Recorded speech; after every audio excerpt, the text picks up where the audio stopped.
के घने अंधेरे में शमशान की ओर से एक अजीब सी आवाज गूंज रही थी।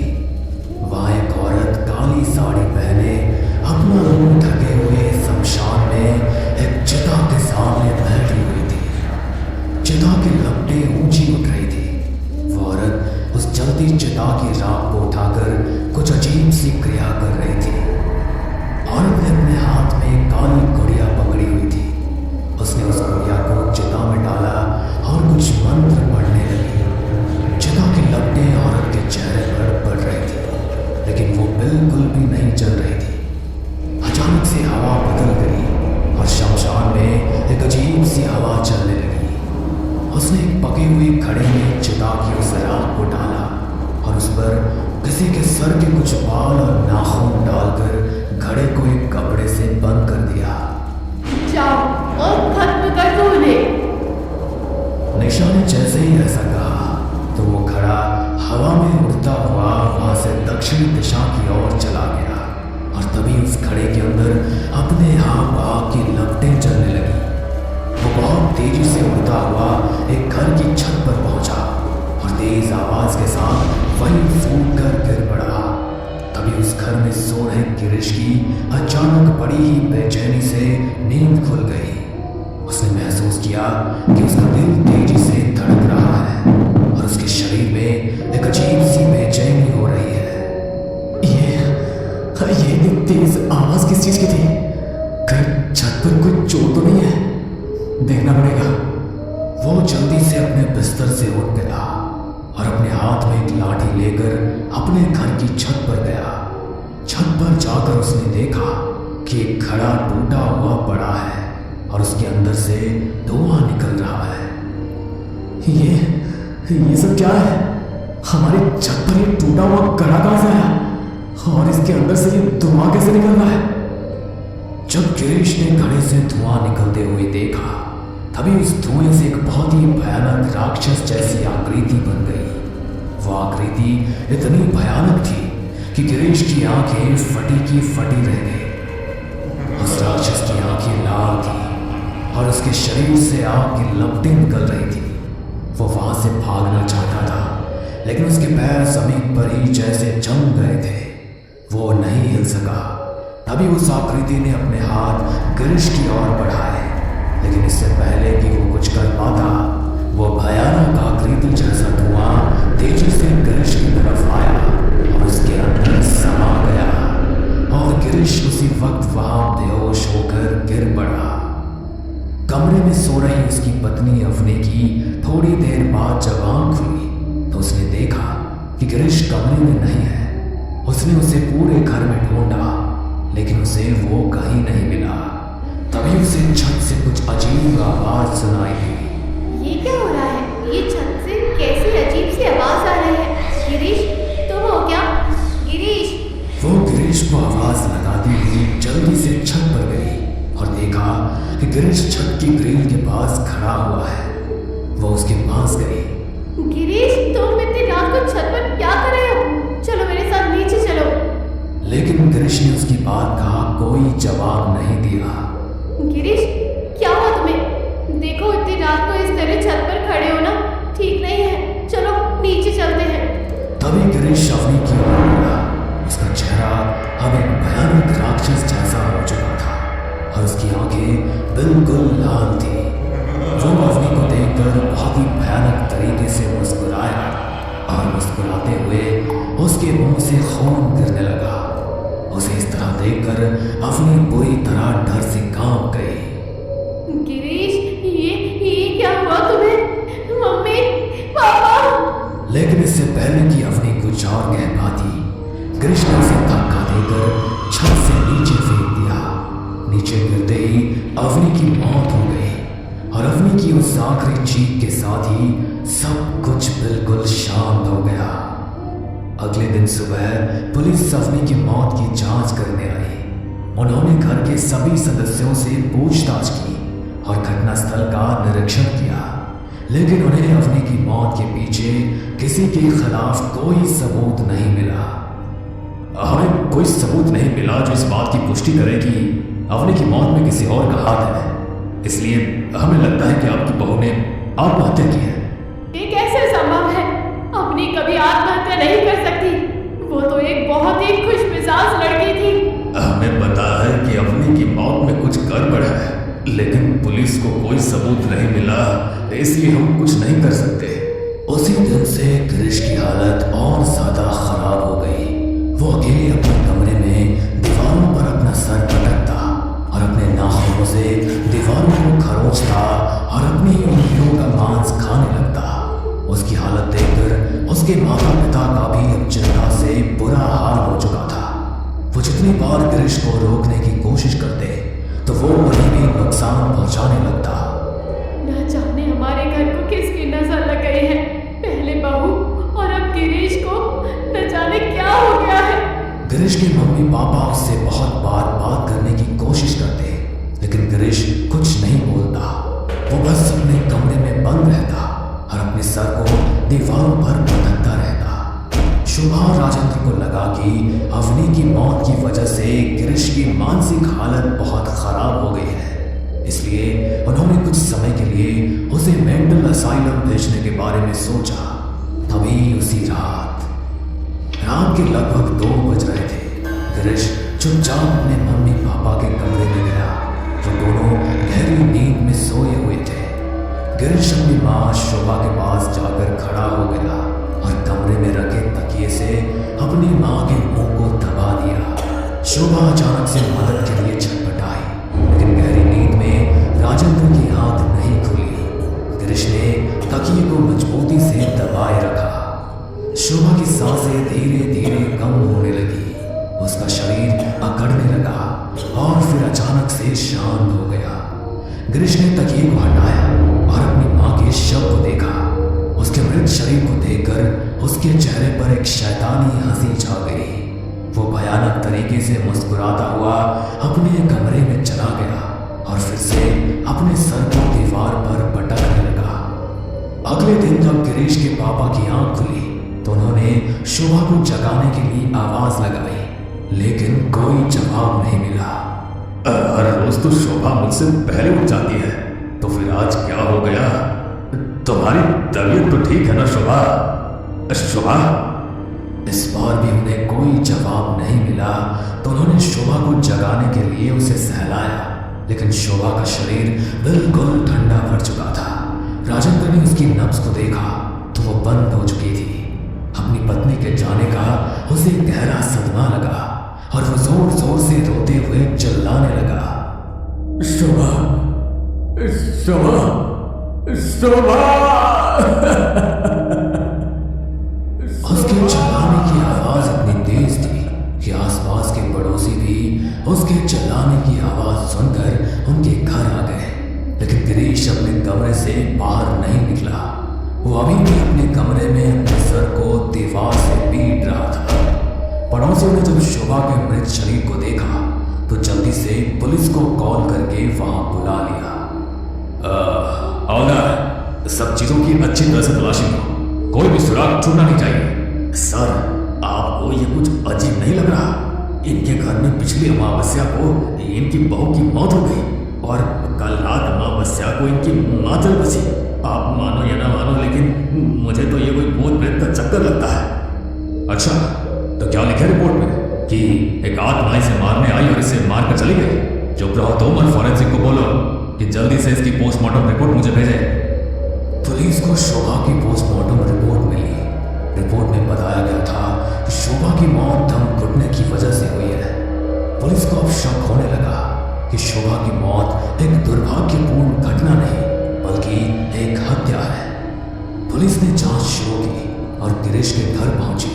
वहां उन्हें कुछ सबूत मिले जो गिरीश की अपराधी मानसिकता को दर्शा रहे थे।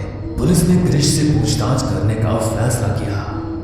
गिरीश, तुम्हें पता है कि तुम्हारी माँ की मौत कैसे हुई? गिरीश ने उनकी बात का कोई जवाब नहीं दिया और बस अपने सर को दीवार में मारता रहा।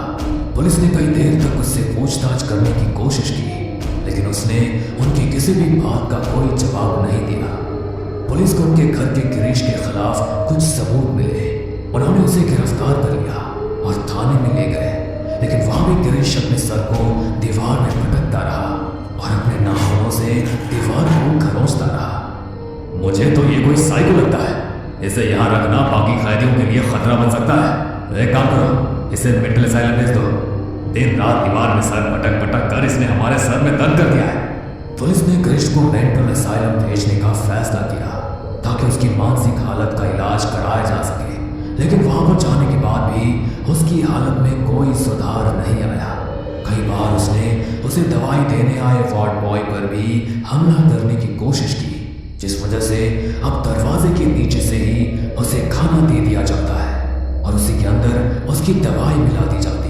कुछ समय बाद अगली अमावस्या की रात वो मेंटल असाइलम से भाग गया। उसके हाथ में एक डंडा था। वो अपने पापा के कमरे में गया जहां वो अकेले सो रहे थे। उसने अपने पिता पर इस डंडे से हमला करना शुरू कर दिया। राजेंद्र की चीख पूरे घर में गूंज गई। उसने बड़ी ही बेरहमी से अपने पिता की भी हत्या कर दी। मोहल्ले वालों ने जब उसके पिता की चीखें सुनी तो उनके घर आए, लेकिन वहां का दृश्य देखकर उनकी रूह कांप गई। पूरे घर की फर्श पर राजेंद्र का खून फैला हुआ था। गिरीश कॉलोनी में बैठा अपने पिता की लाश को देखकर वही शैतानी हंसी हंस रहा था। ये यहाँ पर वापस कैसे आ गया? इसे तो पुलिस ने मेंटल हॉस्पिटल भेज दिया था ना। पहले तो इसने अपनी पत्नी और माँ को मार डाला और आज राजेंद्र अंकल को भी मार दिया। आप जल्दी से पुलिस को इन्फॉर्म करो। इसकी मानसिक हालत बिल्कुल भी ठीक नहीं है। अभी तक तो इसने अपने परिवार वालों की ही जान ली है, लेकिन ऐसे इंसान का कोई भरोसा नहीं है। ये तो कल को भी हमको भी नुकसान पहुंचा सकता है। पड़ोसियों ने पुलिस को इन्फॉर्म किया तो कुछ देर बाद पुलिस वहां आई, लेकिन इससे पहले कि वो गिरीश को अरेस्ट करके वहां से लेकर जाते, गिरीश ने अपनी छत से छलांग लगा दी और अपने पूरे परिवार को मारकर उसने अपनी जिंदगी को भी खत्म कर लिया। तभी वहां पर लगी भीड़ में से एक औरत के चेहरे पर उसकी लाश को देखकर वही शैतानी हंसी छा गई। वो औरत कोई और नहीं बल्कि निशा थी, जो उस रात शमशान में मसान क्रिया कर रही थी। माफ करना गिरीश भैया, लेकिन आप लोगों ने इस जायदाद के लिए मेरे मम्मी पापा को एक्सीडेंट में मरवा दिया, तो मैं आप लोगों को कैसे छोड़ देती? बड़ी मम्मी बड़े पापा सब चले गए और आज आप भी। आपको क्या लगा था कि उस एक्सीडेंट में मैं भी मारी गई? नहीं, मैं जिंदा बच गई। अपने मम्मी पापा की मौत का बदला जो लेना था मुझे आप सबसे, लेकिन अब मेरा बदला पूरा हो गया है। मम्मी पापा, मैंने आपका बदला ले लिया है। आज आपकी आत्मा को शांति जरूर मिल जाएगी।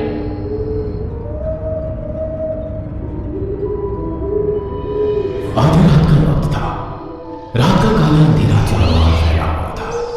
सब तरफ अजीब सी हवाओं का शोर था। वे भी सुनसान मैदान पर बेताशा भागी चली जा रही थी। अचानक उसका शरीर किसी से टकराया और विधि के पैर लड़खड़ा गए। वह जमीन पर गिर गई और बुरी तरह से हाँफने लगी। भागते भागते उसकी हालत खराब हो चुकी थी। कुछ देर तक तो वो यूं ही जमीन पर पड़ी हुई हाँफती रही। फिर बड़ी हिम्मत करके वो उठी। उसे अचानक याद आया कि उसका शरीर किसी से टकराया था। जैसे ही उसकी नजर सामने टकराने वाले शरीर पर गई, वो चीख पड़ी। उसके सामने एक मुर्दा खड़ा हुआ था, जिसका चेहरा बुरी तरह से जला हुआ था। उसके पूरे शरीर का मांस कहीं कहीं से गायब था। उसकी हड्डियां बाहर निकल गई थी। उसे देखकर विधि की आंखों के सामने अंधेरा छा गया। वह जमीन पर गिर पड़ी और वहीं पर बेहोश हो गई। वहीं दूसरी ओर महेश ने जब सामने देखा तो उसके सामने बिरजू खड़ा हुआ था। उसे घूर रहा था। इस वक्त बिरजू का चेहरा जली हुई चमड़ी जैसा था। उसकी आंखें अंदर की ओर घुसी हुई थी। उसके हाथ कंकाल हो चुके थे। देखते ही देखते बिरजू ने महेश को पकड़ लिया और अपने दांत महेश के शरीर में काट दिए। कुछ ही पलों में महेश मृत अवस्था में जमीन पर गिर गया।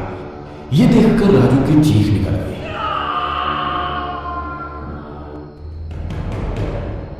राजू मुंबई शहर में रहता था। उसका प्रॉपर्टी डीलिंग का काम था। उसके घर में उसकी पत्नी विधि और बेटी निधि थी। आज राजू बहुत खुश था क्योंकि उसे बहुत सस्ती कीमत पर पास ही के इलाके में एक जमीन मिल गई थी। उस जमीन से राजू को जरूर फायदा होने वाला था। वह खुशी खुशी अपने घर पहुंचा। घर पहुंचकर उसने देखा कि उसकी पत्नी के साथ उसकी 22 वर्षीय साली नताशा भी खड़ी हुई थी। आज मैंने एक जमीन खरीदी है और वो जमीन मुझे बहुत ही सस्ते दामों में मिली हुई है। ये तो बहुत खुशी की बात है। हाँ, उस जमीन पर घर भी बना है। हम लोग आज रात ही वहां जाने के लिए निकल रहे हैं। मैंने महेश से बात कर ली, वो कल अग्रवाल साहब को लेकर वहीं आएगा। अग्रवाल साहब उस जमीन पर बिल्डिंग बनाना चाहते हैं। वैसे जमीन तुमने किस जगह खरीदी है? कुर्ला रोड का नाम सुनते ही विधि और नताशा के चेहरे उतर गए। कुर्ला रोड के आसपास तो अक्सर लोगों के गायब होने की खबरें आती रहती हैं। वो तो एक शमशान घाट है और वो शमशान घाट शापित है। ऐसी बातें सिर्फ किस्से और कहानियों में अच्छी लगती है। तुम पैकिंग कर लो, नताशा भी हमारे साथ ही चलेगी। आज रात डिनर हम उस घर पर ही करेंगे। ना चाहते हुए भी विधि ने पैकिंग की। 4 घंटे बाद राजू की फैमिली कुर्ला रोड के पास बने हुए घर पर पहुंच गए। वो घर भी शमशान घाट की जमीन पर ही बना हुआ था। विधि ने देखा कि उस घर के चारों तरफ कोई भी घर नहीं बना था।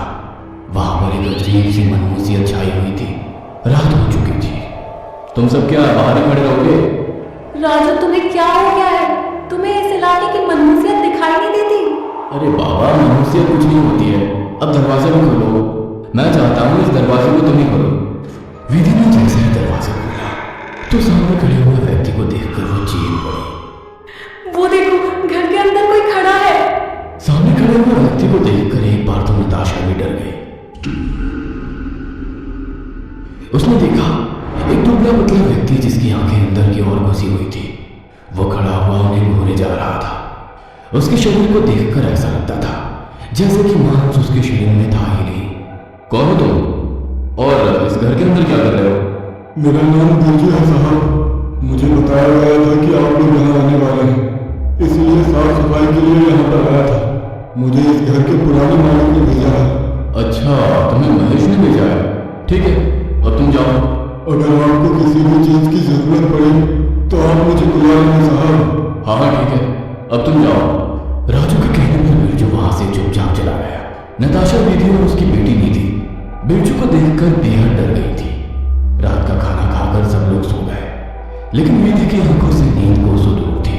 वो जब से ही यहाँ पर आई थी उसे बड़ा अजीब सा महसूस हो रहा था। अचानक विधि को घुटन सी महसूस होने लगी। वह ठंडी हवा खाने के लिए कुछ देर के लिए बाहर की तरफ गई, मगर बाहर का मंजर देखकर उसके रोंगटे खड़े हो गए। उसने देखा 4 व्यक्ति जिनकी आंखें ही नहीं थी, उनके शरीर पर खाल की जगह जली हुई चमड़ी थी। विधि ने वहां से भागने की कोशिश की, मगर उसे ऐसा महसूस हुआ जैसे कि उसके पैरों को किसी ने जकड़ लिया। देखते ही देखते वो चारों लोग विधि के पास आकर खड़े हो गए और अजीब से अंदाज में हंसने लगे।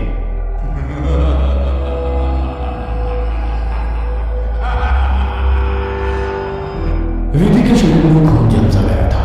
वह चीखना चाह रही थी, मगर चाहकर भी चीख नहीं पा रही थी। अचानक उसके कानों में एक आवाज आई, यहाँ से चले जाओ, ये शमशान घाट तुम्हारा नहीं है। अचानक विधि के कंधे पर किसी ने हाथ रखा और विधि के शरीर में जान आ गई। उसने फुर्ती से पीछे पलटकर देखा तो पीछे राजू खड़ा हुआ उसे गौर से देख रहा था। क्या हुआ तुम्हें? मैं कब से आवाज लगा रहा हूँ, लेकिन तुम मेरी बात का जवाब नहीं दे रही। यहाँ से चलो राजू, मैं तुम्हें बता नहीं सकती मैंने अभी क्या देखा। क्या देखा तुमने? मैंने 4 अजीब लोग देखे जिनकी आंखें ही नहीं थी। उन्होंने मुझे धमकी दी यहाँ से चले जाने की। तुमने इस जगह के बारे में पहले से ही अजीब अजीब अफवाहें सुन रखी है, उसी का ही असर है। तुम सो जाओ विधि। मेरी बात का यकीन मानो, मैं झूठ नहीं बोल रही हूँ। चिंता मत करो, वैसे भी कल शाम अग्रवाल साहब इस जमीन को खरीदने आ रहे हैं। डील होते ही हम यहाँ से चले जाएंगे। राजू विधि को कमरे में लेकर गया और गहरी नींद में सो गया, मगर विधि को नींद नहीं आई। विधि बिस्तर पर जा रही थी कि अचानक उसे छत पर उन्हीं में से एक दीवार पर चिपका हुआ दिखाई दिया, जो बड़ी फुर्ती से दीवार पर देखते हुए विधि के ठीक ऊपर छत पर चिपक कर विधि को घूरने लगा और अचानक झपट कर विधि के ऊपर आ गया। विधि की चीख निकल गई। चीख सुनकर राजू की आंख खुल गई। क्या हुआ विधि? राजू, वो देखो, वही अजीब आदमी। कहाँ है? कोई भी तो नहीं है। विधि ने वहां देखा तो वास्तव में वहां कोई नहीं था। उसकी रात बड़ी मुश्किल से कटी। सुबह होते ही उसने सारी बात अपनी बहन नताशा को बताई। कल रात मुझे भी इस जगह पर बहुत बुरे सपने आते रहे हैं दीदी। आप जीजू को समझाते क्यों नहीं? मुझे तो बहुत डर लग रहा है। सिर्फ आज की बात है दीदी, जीजू बता रहे थे कि आज इस जमीन को खरीदने वाले कुछ लोग शाम तक आ जाएंगे। हम लोग आज रात यहाँ से निकल जाएंगे। दोपहर के वक्त विधि किचन में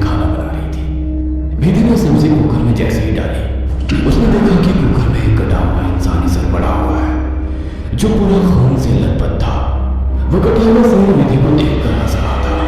विधि बुरी तरह से चीखने लगी। चीख सुनते ही राजू दौड़ा दौड़ा आया। अब क्या हुआ?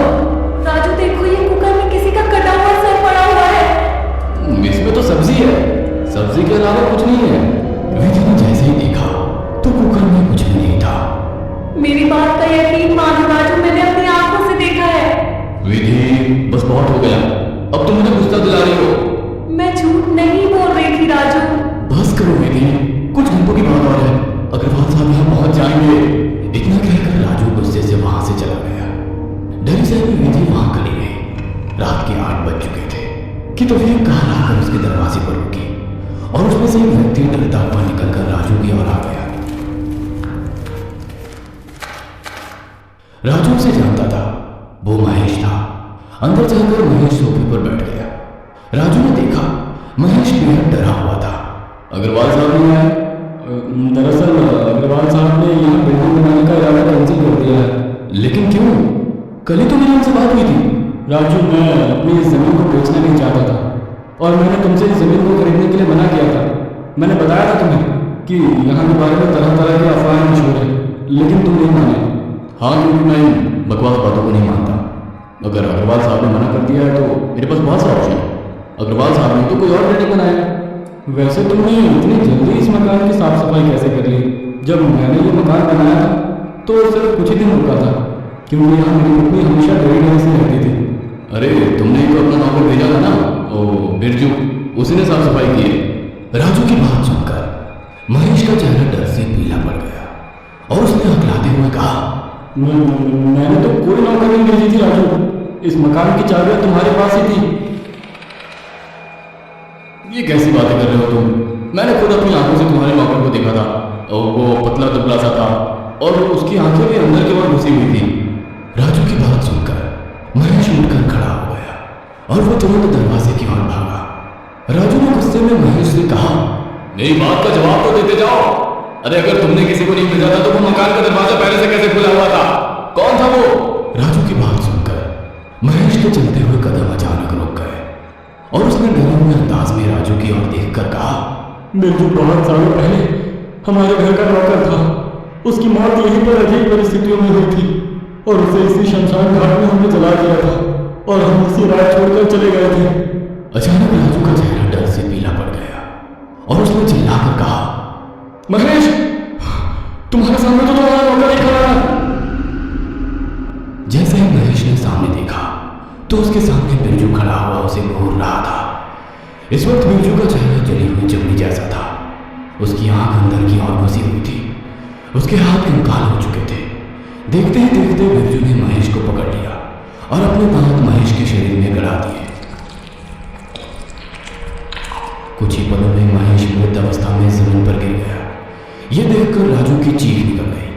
चीख सुनकर उसकी पत्नी विधि, नताशा और उसकी बेटी निधि भी आ गई। सामने का नजारा देखकर उनके चेहरे खौफ से पीले पड़ गए। वो सब बाहर की ओर भागकर निकले ही थे कि अचानक तेज हवाएं चलने लगी। घर की लाइट बहुत तेज जलने बंद होने लगे और घर का सामान गिरने लगा। राजू भागा, मगर सामने मुर्दों का पूरा झुंड खड़ा हुआ था, जिनके शरीर पूरी तरह से जले हुए थे। देखते ही देखते मुर्दे राजू और उसकी बेटी निधि के ऊपर झपट पड़े। राजू और उसकी छोटी बेटी की चीख सन्नाटे को चीर गई। सामने का नजारा देखकर नताशा पूरी तरह से चीखने लगी कि अचानक पीछे से एक आधी जली लाश ने उसे पकड़ लिया और अपने दांत नताशा की गर्दन में गड़ा दिए। कुछ ही देर में नताशा लाश में तब्दील हो गई। यह देखकर विधि चीखते हुए भागने लगी। अचानक उसका शरीर किसी से टकराया। जैसे ही उसकी नजर सामने गई वह चीख पड़ी। उसके सामने एक मुर्दा खड़ा हुआ था। उसका चेहरा पूरी तरह से जला हुआ था। उसके पूरे शरीर का मांस कहीं कहीं से गायब था। उसे देखकर विधि की आंखों के सामने अंधेरा छा गया। देखते ही देखते मुर्दों के झुंड ने विधि को घेर लिया और विधि एक चीख के साथ शांत हो गई और सब तरफ सन्नाटा छा गया। दूसरे दिन पुलिस वालों को वहां 5 लाशें मिली और न्यूज हेडलाइन में चल रहा था कि कुर्ला रोड की शापित शमशान में फिर से 5 लोग मरे हुए पाए गए। आखिर इस रहस्य से पर्दा कब उठे।